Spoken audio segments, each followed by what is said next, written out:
আসসালামু আলাইকুম ভিউয়ার্স, আবারও অনেক দিন পর আপনাদের মাঝে দুবাই ট্যাক্সির আপডেট নিয়ে হাজির হলাম। এখানে আমাদের কোম্পানি কর্তৃক খাবারের ব্যবস্থা করা হয়েছে, যা আগে কখনো দুবাই ট্যাক্সি কর্তৃপক্ষ করে নাই। তো বর্তমানে আমাদের কোম্পানি সকালে এবং রাত্রে দুই বেলা খাবার প্রোভাইড করতেছে। এখানে খাবারের জন্য বিভিন্ন আইটেম আছে, ইন্ডিয়ানদের জন্য এক এক আইটেম, বাংলাদেশিদের জন্য আইটেম, যে যার মতো পছন্দ করে খাবার নিতে পারে।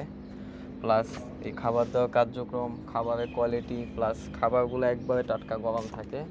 এমন না যে ফ্রিতে খাবার দিচ্ছে যে খাবারের মান খারাপ হবে। খাবারের কোয়ালিটি, খাবারের কোয়ান্টিটি সব কিছুই ভালো, যা মানে সন্তোষজনক। এখানে সবাই মোটামুটি সিরিয়াল ধরে ধরে কার্ড অনুযায়ী খাবার পায় প্রত্যেক দিনই। আর এখানে আরেকটা নতুন আপডেট বলতে গেলে, আমাদের যারা দুবাই ট্যাক্সি ভিসার জন্য বাংলাদেশ অপেক্ষমান ছিলেন, তো এখন মোটামুটি ভিসার অবস্থা ভালো।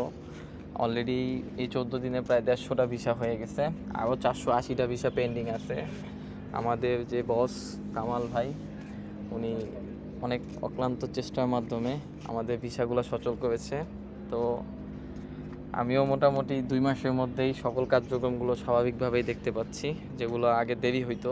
তো আপনারা সবাই লাইসেন্সের টাকাটা ক্যারি করে আনবেন, আর অপেক্ষমান সবাই ভিসা পাবেন। এটাই হলো আপনাদের জন্য আপডেট, আর আমার জন্য দোয়া করবেন।